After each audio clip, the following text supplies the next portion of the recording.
오늘 여러분과 더불어서 함께 살펴보실 하나님의 말씀은 예루살렘의 영광의 빛을 온 세계에 비추자라는 주제의 말씀을 가지고 여러분과 함께 하나님 말씀 상고하는 시간 갖도록 하겠습니다. 먼저 데살로니가전서 5장을 함께 열어주시기 바랍니다. 그 16절부터의 말씀을 함께 자세히 보시면 항상 기뻐하라, 쉬지 말고 기도하라, 범사에 감사하라, 이는 그리스도 예수 안에서 너희를 향하신 하나님의 뜻이니라. 성령을 소멸치 말며 예언을 멸시치 말고 범사에 하려 좋은 것을 취하고 악은 모든 모양이라도 버리라고 했습니다.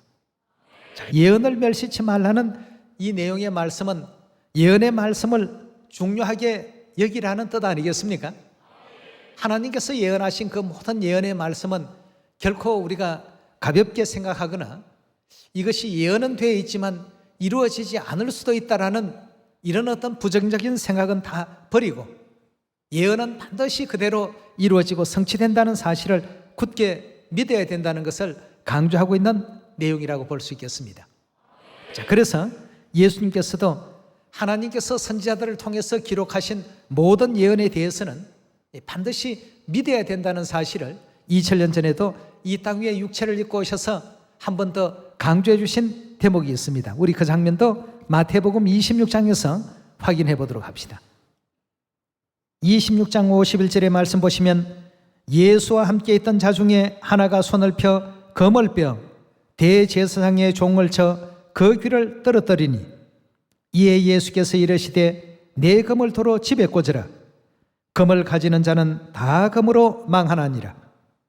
너는 내가 내 아버지께 구하여 지금 12영 더 되는 천사들을 보내시게 할 수 없는 줄로 아느냐. 내가 만일 그렇게 하면 이런 일이 있으리라 한 성경이 어떻게 이루어지리요 하시더라 하고 했습니다.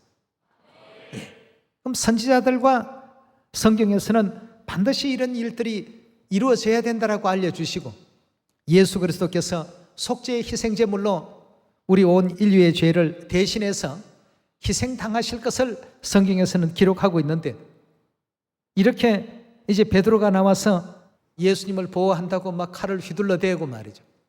예수님께서 베드로의 어떤 충직함은 잘 알고 계시죠.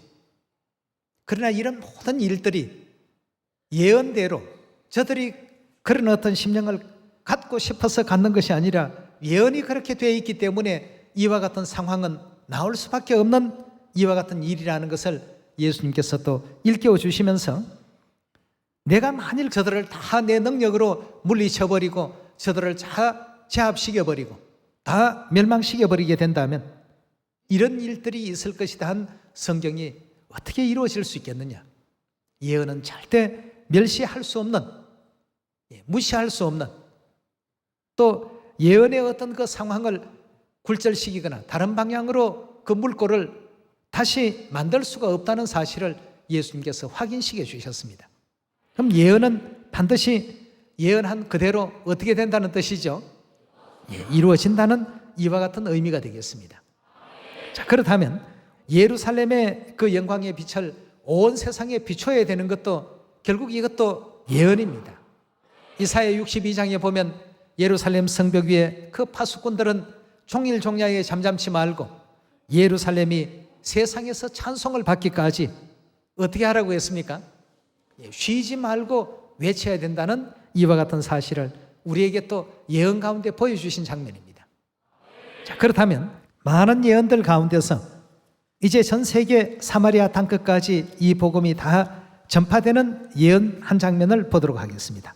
예언은 멸시해서는 안 되겠고 예언은 반드시 이루어져야 된다는 것을 예수님께서 확정해 주셨기 때문에 우리 이사야 60장의 이 모든 예언들도 이대로 다 이루어진다는 사실을 확신하고 예언의 소리에 맞추어서 이 시대에 우리 복음이 또 진행되어야 되겠습니다.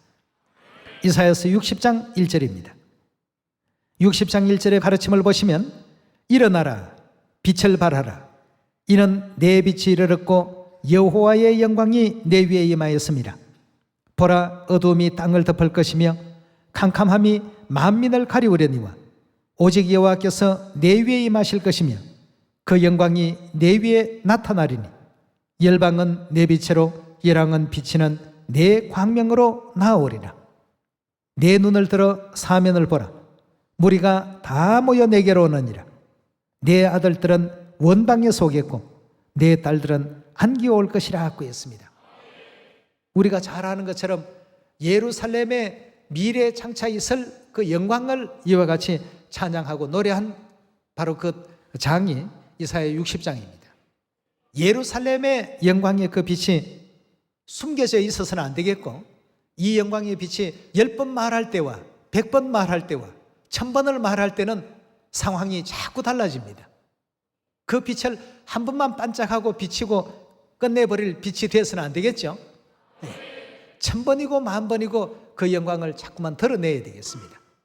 그 영광이 나타나고 드러날 때 어두움에 가려져 있던 이 세상이 무엇을 받게 됩니까? 빛을 받게 됩니다. 빛을 받아야 어떻습니까? 빨간색과 하얀색과 검정색과 노란색을 구분할 수 있습니까? 없습니까? 빛이 있을 때는 그 구분이 되지만 빛이 없고 다 흑암한 가운데서는 구분이 됩니까? 앞에 있는 사람이 남자인지 여자인지도 분간하지 못합니다. 빛이 없다라고 한다면 말이죠. 또 빛이 없다면 앞에 있는 사람이 옷이 흰색을 입었는지 검정색을 입었는지 구분할 수 없습니다. 예루살렘의 빛이 바로 이 온 세상의 어두움을 다 걷어내고 우리에게 참과 거짓, 또 옳은 길과 잘못된 길을 분별할 수 있는 이런 역사를 만들어준다라고 이사야 선지자는 예언하고 있는 것입니다. 정말 이 시대가 이 복음을 사마리아 땅끝까지 전파할 수 있을 만한 이런 은혜의 문을 열어준 시대라고 느껴집니다. 이사야 60장의 이 예언의 내용을 바라보게 되면 다른 빛으로는 그 효과가 없습니다. 다른 빛은 그렇게 어둠의 장막을 걷어낼 만한 그 권능과 능력이 약속되어 있지 않지만 예루살렘의 이 영광의 빛만이 열왕이 다 하늘 어머니 품으로 돌아올 수 있는 이 역사를 일으킬 수 있다는 사실을 우리에게 또 가르쳐주고 있습니다. 4절에도 말씀 계속 보시면 내 눈을 들어 사면을 보라. 무리가 다 모여 내게로 오느니라. 내 아들들은 원방에 속겠고 내 딸들은 안기어서 올 것이다 하고 했습니다. 예루살렘의 영광의 빛이 자꾸 전 세계에 뻗어가야 되겠습니다. 일정한 어떤 한 곳에서 한 시간만 이와 같이 영광이 전해지기보다는 1000번, 10,000번도 더 계속 비춰줘야 되겠습니다. 그래야 더 많은 사람들이 참과 거짓을 구분할 수 있는 영안을 가질 수 있지 않겠습니까? 우리 계속해서 8절의 말씀으로 넘어갑시다. 저 구름같이 비둘기가 보금자리로 날아오는 것 같이 날아오는 자들이 누구뇨? 곧 섬들이 나를 앙망하고 다시스의 배들이 먼저 이르되 원방에서 내 자손과 그 은금을 아울러 싣고 와서 내 하나님 여호와의 이름에 드리려 하며 이스라엘의 거룩한 자에게 드리려 하는 자들이라. 이는 내가 너를 영화롭게 하였음이라고 했습니다. 자, 여기 이제 지금 보니까 예루살렘의 그 영광이 점점 더 영화로워지고 그 영광이 세계 모든 사람들에게 그 입에서 입으로 계속 전파가 된다면 이제 그동안에 알지 못해서 알지 못하는 신에게 경배했던 그러한 사람들이 이제는 알고서 하나님 품으로 돌아올 수 있는 길들이 열리게 된다는 것입니다. 12절에 계속 보겠습니다. 너를 섬기지 아니하는 백성과 나라는 파멸하리니. 이사야 60장의 주인공은 예루살렘입니다. 예루살렘을 섬기지 아니하는 백성과 나라는 그 결과가 파멸이라고 했습니다. 그 백성은 반드시 진멸되리라.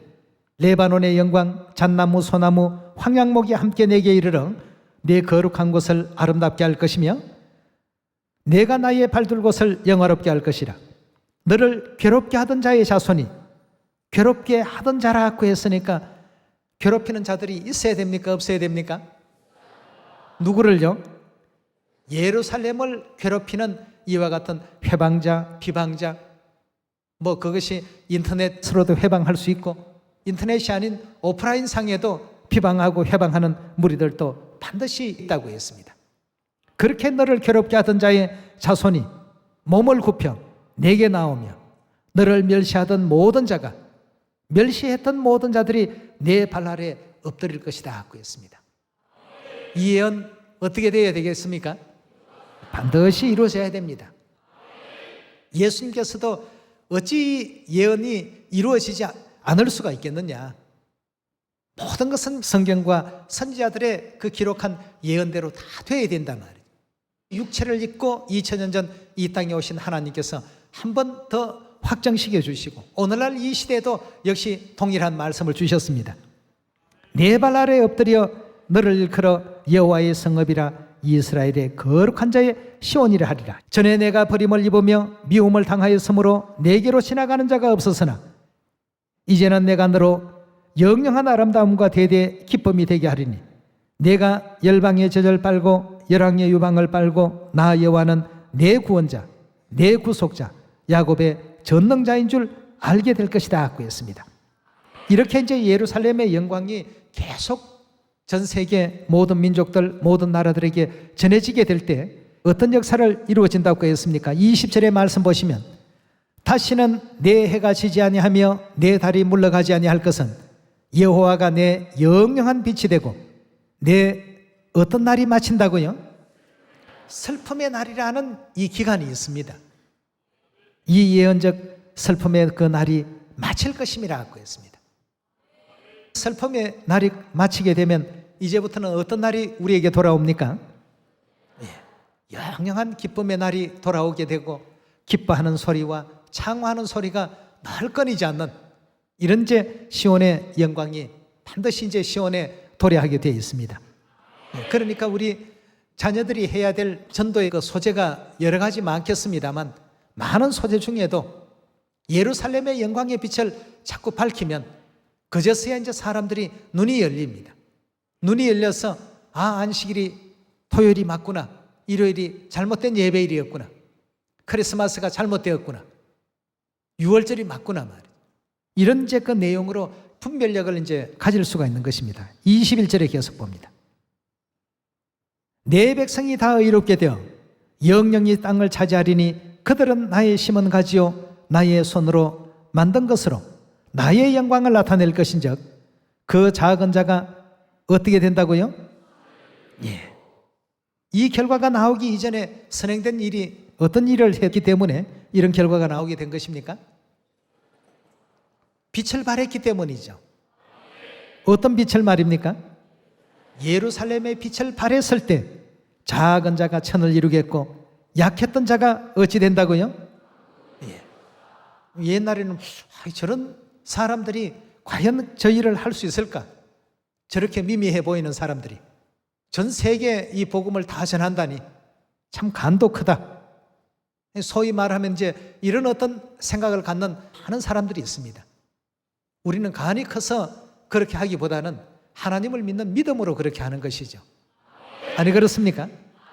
예언을 믿고 하나님을 믿기 때문에 진행하는 일이지 개인적인 어떤 입장에서 이런 일을 한번 해보라고 한다면 자신이 없습니다. 하나님 전혀 도움 없이 혼자 한번 개인으로 해보십시오 한다면 이건 절대 생각할 수 없는 일입니다. 상상도 못할 일이죠. 대한민국 안에 일만 해도 일이 얼마나 많은데 전 세계까지 감당할 수 없는 일입니다. 그러나 우리 하나님께서 어찌 하신다고 했습니까? 약한 자가 강국을 이룰 것이라. 때가 되면 나 여호와가 어떻게 하시겠다고요? 이 예언들을 속히 이루어 주시고 완성시켜 주실 것이다 하고 했습니다. 여러분, 여기 지금 불이 켜져야지만 누가 이 자리에 있는지 없는지를 확인할 수 있는 것처럼 또 누가 또 빨간 옷을 입고 누가 노란 옷을 입었는지 구분할 수 있는 것처럼 예루살렘에 불을 켜두시고 안식일이든 6월절이든 새 언약이든 또 뭐 새 이름이든 증거하시게 된다라고 한다면 듣는 사람들이 훨씬 더 빨리 우리 진리에 대해서 이해가 될 것입니다. 그래서 우리는 지금 하늘 어머니의 빛을 가지고 또 전 세계 각처로 나아가고 있지 않습니까? 아시아, 아프리카, 오세아니아, 유럽, 북미, 남미, 북중국, 남중국, 북인도, 남인도, 러시아, 브라질까지 말이죠. 전 세계 예루살렘의 영광을 자꾸 전해야 됩니다. 과거에 가장 많이 전했던 진리 중에 하나가 안식일이었습니다. 하늘 어머니 진리는 좀 진리를 많이 깨달은 사람들에게 설명해 줘야 이해할 수 있다 싶어서 나중에 설명을 많이 했습니다. 근데 그렇게 해서 보낸 10년과 예루살렘 어머니부터 알리고 안식일을 가르친 그 10년은 비교해 보면 엄청난 차이가 있습니다. 그걸 보면서 왜 성경 예언대로 모든 일들을 우리가 해야 되는가를 그제서야 이제 많이 느끼게 되고 깨닫게 됩니다. 예루살렘의 영광의 빛을 온 세계에 비춰야지만 그 암흑들이 전부 물러나게 되고 진리의 빛으로 환해진 다음에 안식일도 가르치니까 안식일이 너무 쉽게 받아들이고 유월절을 설명하면 유월절이 너무 쉽게 이해가 되는 것입니다. 그래서 해외에 복음을 전하러 가시는 우리 시온의 가족들도 이런 점들을 잘 한번 이해를 하셔서 예루살렘의 빛부터 먼저 사마리아 땅끝까지 다 전할 수 있는 그런 우리 모두가 또 되도록 합시다. 우리 이사야 60장에도 보니까 전 세계 많은 사람들이 예루살렘의 영광의 빛을 보고 구름같이 비둘기같이 몰려온다는 예언이 있는데요, 예레미야의 선지자도 역시 동일한 예언을 하고 있습니다. 예레미야서 우리 3장에서 그 말씀을 한번 찾아봅시다. 3장 17절의 말씀 보시면 그때의 예루살렘이 뭐라고 일컬음 받는다고요?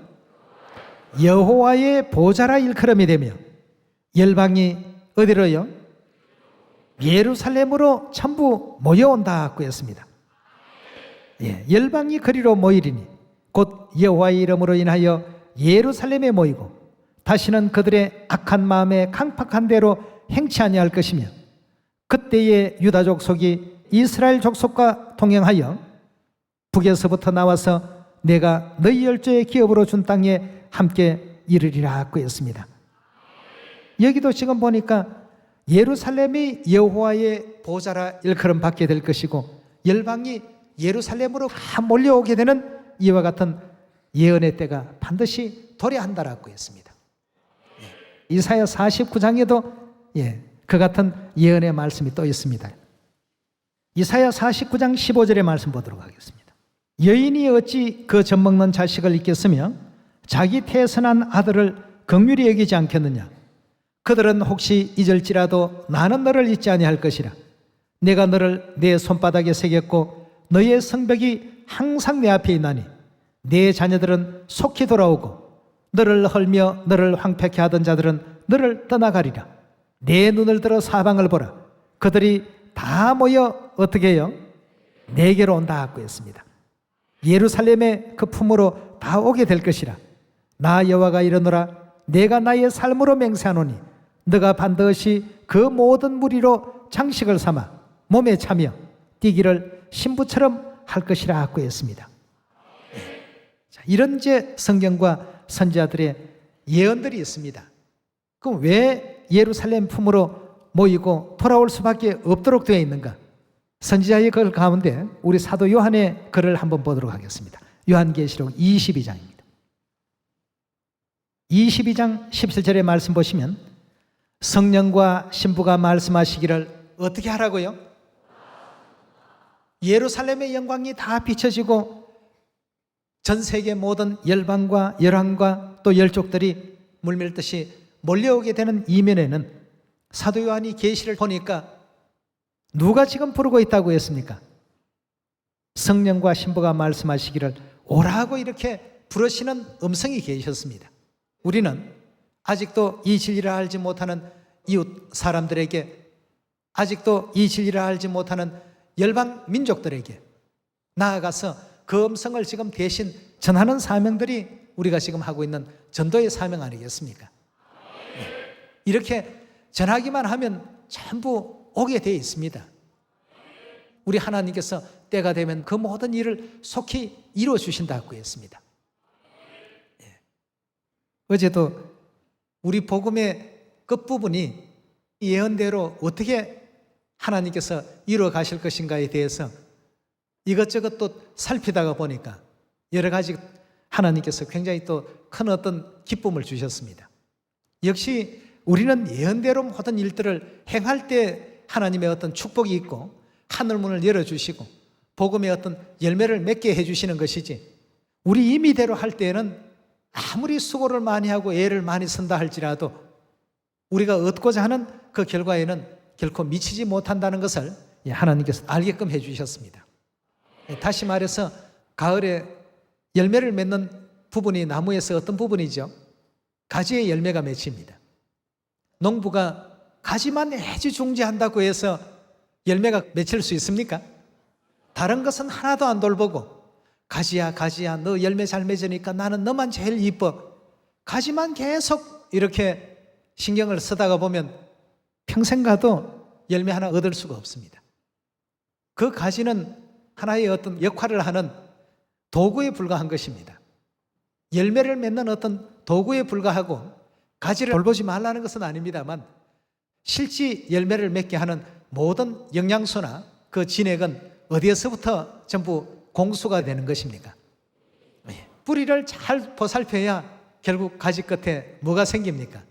열매가 생깁니다. 우리는 늘 가지 끝만 바라보면서 열매를 기다려왔는데 이제는 땅 속에 감춰져 있는 그 뿌리를 항상 생각합시다. 이 모든 결과가 어디에서 올까? 어디에서부터 옵니까? 하나님에게서부터 오죠. 하나님께서 허락지 아니하시면 가지가 아무리 좋은 가지라도, 그건 뭐 명품 가지라고 할지라도 열매 하나도 맺을 수 없습니다. 여러분, 가지가 열매를 맺는 것이 아니고 실제 열매는 뿌리가 맺는 것입니다. 그렇지 않습니까? 보이지 않는 그 세계 속에서 우리를 늘 지지해 주시고 또 지원해 주시고 또 항상 사랑해 주시고 응원해 주시고 격려하시는 이 하나님의 보이지 않는 희생, 보이지 않는 사랑, 보이지 않는 그 기도, 이런 모든 것이 있을 때 비로소 열매가 하나 맺히죠. 베드로가 열매 잘 맺는 그런 사람이 아니고 바울이 열매 잘 맺는 사람이 아닙니다. 누가 그렇게 열매를 맺게끔 가지 끝에다가 그런 힘을 보내주셨습니까? 하나님께서 보내주셔서 베드로라는 가지에 3,000개의 열매가 맺히고 사도 바울이라는 그 가지에 그 열매가 맺혔던 거 아니겠습니까? 우리 하나님을 항상 잊어서는 안 됩니다. 하나님이 도와주셔야 되는 복음이지 베드로만 따라다니면 열매가 맺힐까? 베드로 백날 따라다녀 보십시오. 그 따라다녀 보면 그물 던지는 법이나 뭐 구경할 뿐이지 열매 맺는 모습은 절대 구경 못합니다. 하나님께서 다 그같이 하게끔 해주신 것이죠.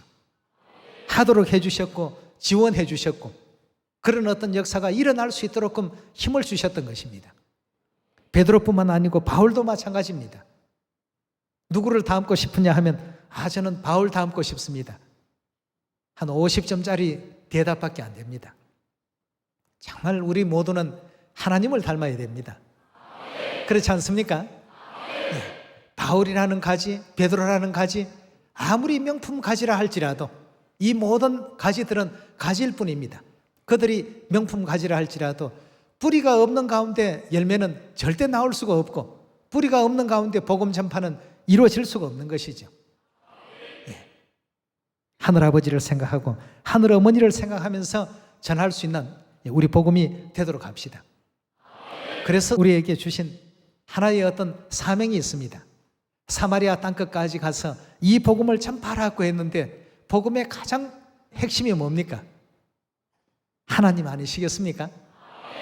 아버지 하나님이시오, 어머니 하나님이십니다. 그럼 아버지 하나님께서도 뭐라고 했습니까? 예루살렘의 영광을 많이 나타내라 말이죠. 아버지의 분부셨습니다. 그 분부대로 이와 같이 행하게 된다면 아버지께서도 지금 영적 세계 속에서 열매가 잘 맺힐 수 있도록 길을 열어주시고 밀어주시고 거기에 영적 어떤 열매가 맺힐 수 있는 영적 진액을 계속 공급시켜 주십니다. 그래서 성경과 선지자들은 이렇게 말하고 있죠. 시편 20편 7절의 말씀 보도록 하겠습니다. 20편 7절의 말씀 보시면 혹은 병거 혹은 말을 의지하나 우리는 여호와 우리 하나님의 이름을 어떻게 해요? 자랑을 많이 해야 됩니다. 누구 자랑요? 우리 하나님 자랑 많이 해야 됩니다. 예. 하나님의 그 역사가 성경 전체를 가득 메우고 있습니다. 자꾸 자랑해야 되겠습니다. 예. 어떤 사람은 병거를 자랑하고 어떤 사람은 말을 의지하고, 그러나 우리는 우리 하나님 여호와의 이름을 의지하고 하나님의 이름을 자랑할 것이다 고 이렇게 선지자는 또 기록하고 있습니다. 구약 성부 시대에는 이와 같이 여호와 하나님의 이름을 많이 자랑하고 증거를 했는데요. 34편 한번 보도록 할까요? 시편 34편 2절의 말씀 보도록 합시다. 내 영혼이 누구를 자랑한다고요? 여호와를 자랑하리니 곤고한 자가, 그 심령이 곤고하고 심령이 핍절해 있고 심령이 상처받고 있는 그러한 자가 이를 듣고 어떻게 한다고 했습니까? 기뻐한다고 했어요. 우리가 개인 자랑을 하면 듣는 어떤 입장에서는 좋게 느끼질 않습니다. 그러나 하나님을 자랑하는 것은 곤고한 자조차도 기뻐한다고 했습니다. 심령이 상해 있고 심령이 곤고하고 심령이 피폐해 있는 이러한 영혼이라 할지라도 우리 하나님 자랑하면 그게 기쁘게 들리고 우리 영혼이 창조될 때 그렇게 창조가 됐나 봅니다. 네.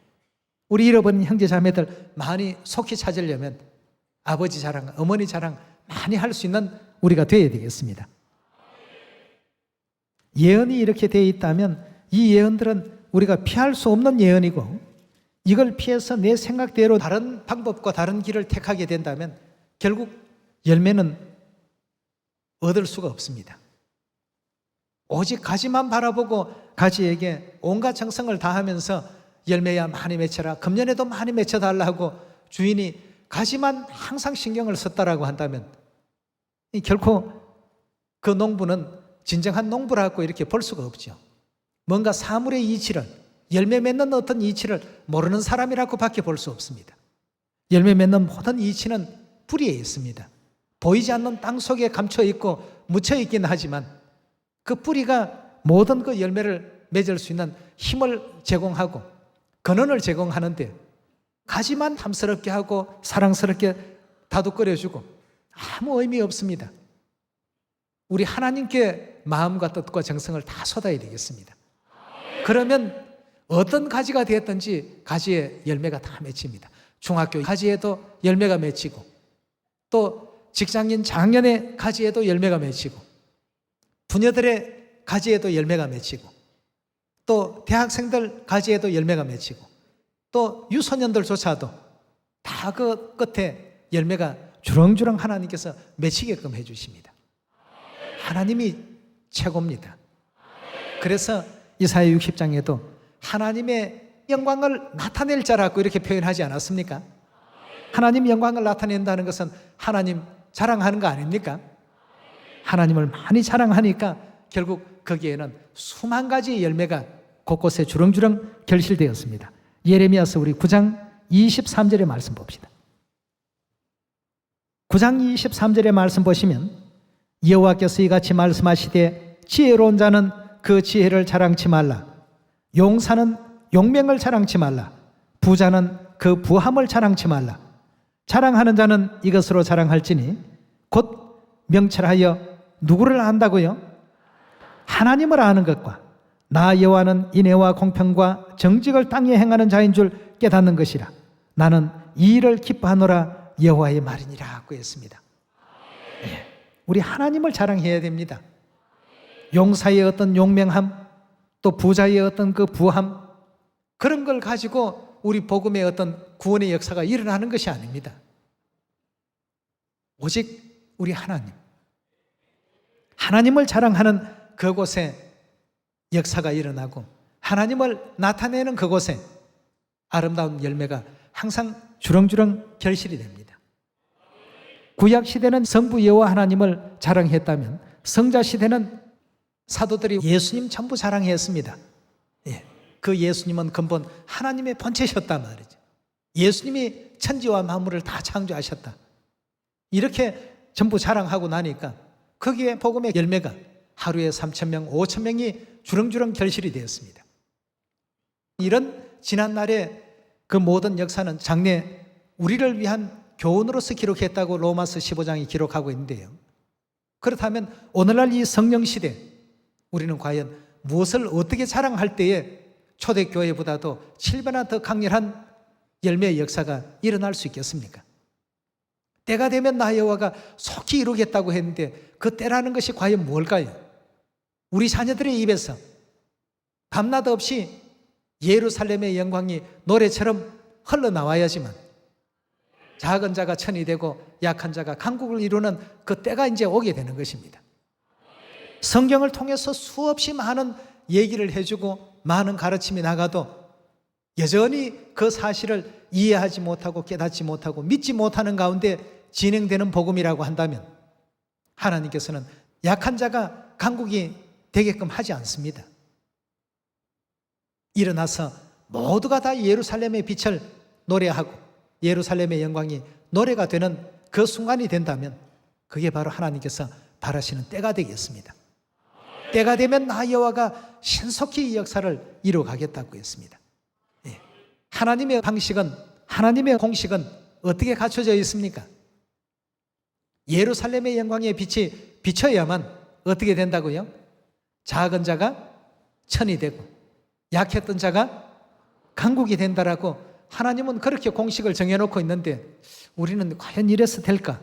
이렇게 하면 상대가 나를 이상한 종교에 빠졌다고 또 비방하지는 않을까? 이런 어떤 그 우려하는 마음 때문에 예언대로 행하지 못하는 경우들이 가끔 있습니다. 내 생각은 그래서 어떻게 하라고요? 버리라고 했지 않습니까?